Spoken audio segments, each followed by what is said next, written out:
In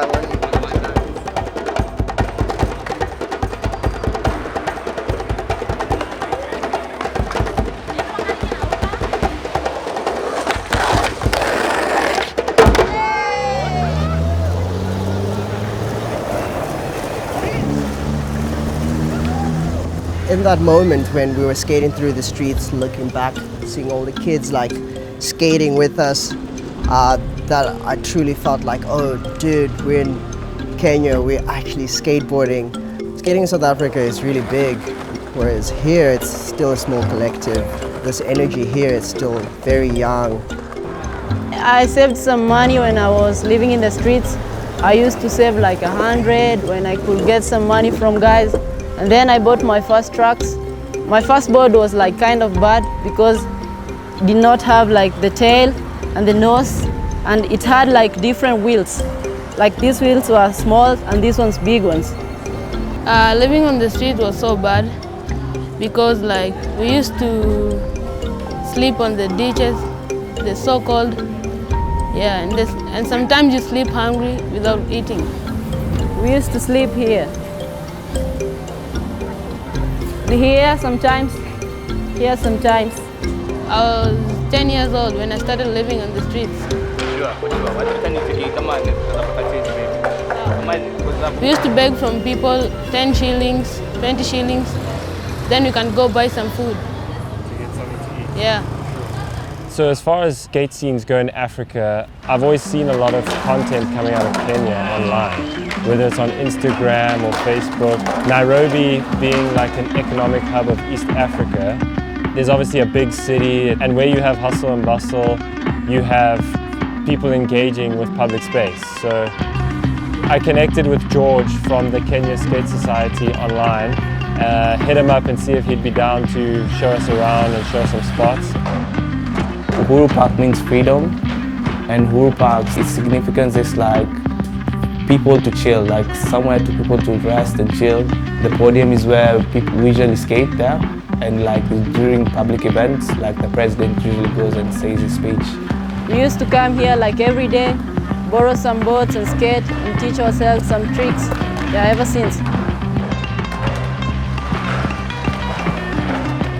Seeing new kids skateboarding in Kenya is kind of hard. Mostly guys who skate are usually like people who are in high school or finished high school. Yes, copy, man. Just be home by 6. Where did you get that board from? Like Timo. Another guy called Timo. Yeah, he sells like blank decks. So is he the one who provides to the locals? He's one of the guys. Shop, right? There's no skate shop. People usually just import skateboards and like they sell to us.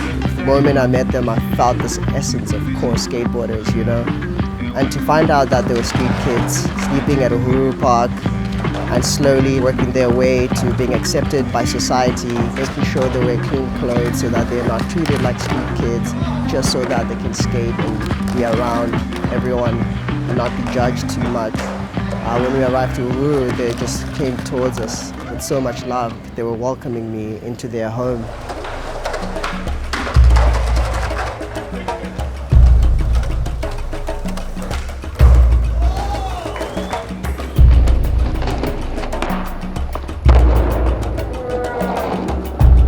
It's super nice to see too, like they take care of each other and they skate together like every day.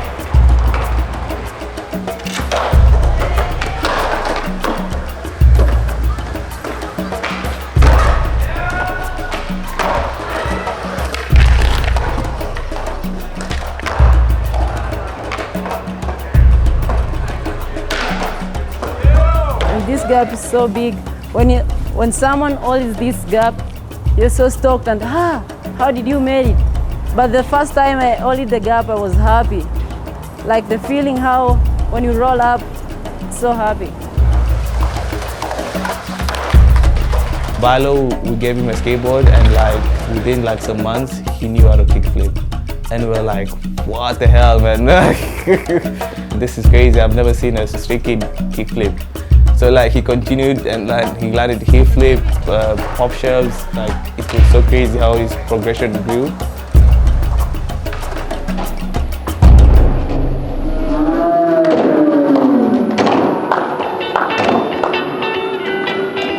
their stories slowly started coming out, and it slowly started hitting us a lot harder and harder, realizing that their bond was so tight because of what they had gone through.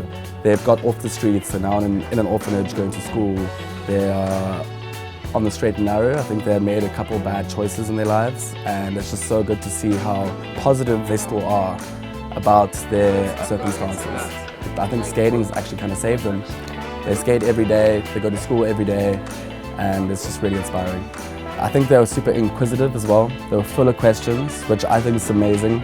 It's important to ask questions, and we could just teach them our ways. They taught us their ways, taught them a few tricks along the way and how to approach spots, and I think they were very thankful for it.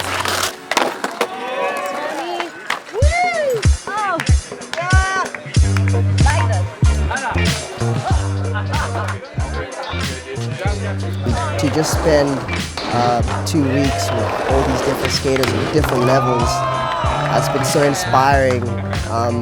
Everyone skates differently, but everyone skates and loves it and just goes for it.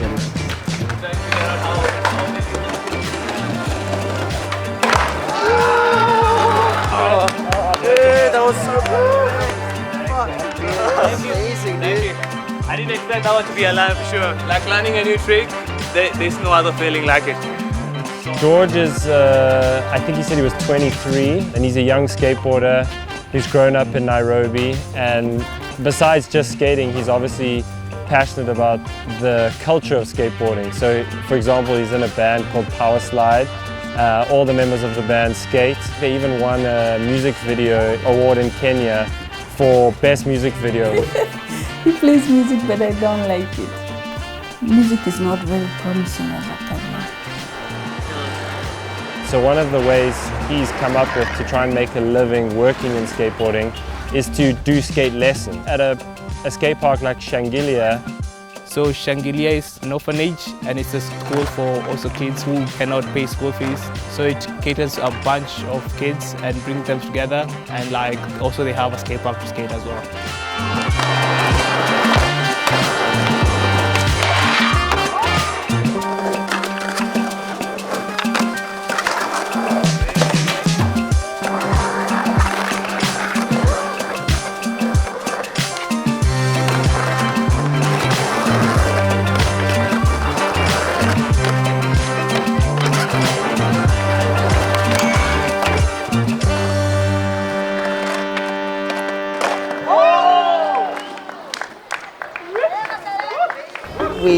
We barely could find any spots with a good ground or good landing. Like there was always something pretty sketchy about the spots, but we tried to skate everything we could.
The local crew took us to maybe the main handrail spot they skate. There's a little 4 or 5 stair or something.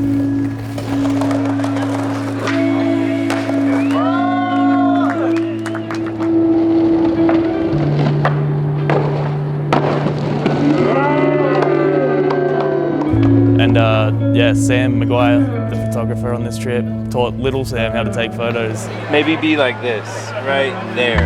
So come over here. Sorry. Over here.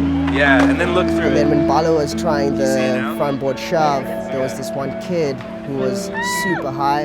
It was so strange to see the contrast of the one kid who used to be a street kid going for this trick, determined to land this trick, and the other kid hanging on the other handrail like he came from that and skateboarding saved his life and he has something on his mind.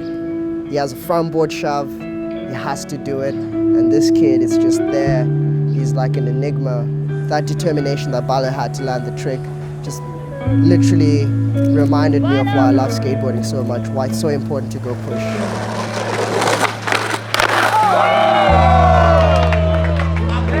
Did you get one? Yeah.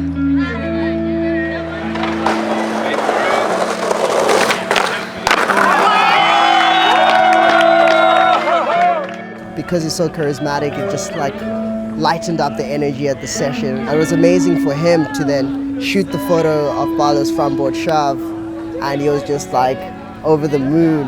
Two street kids, one gets the trick, one gets the shot. Just like, that's a complete picture, you know? Yeah. Sick picture.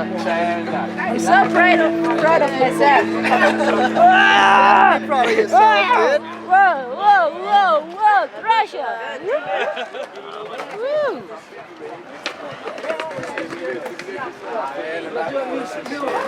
Yes, Woo. Thanks, man.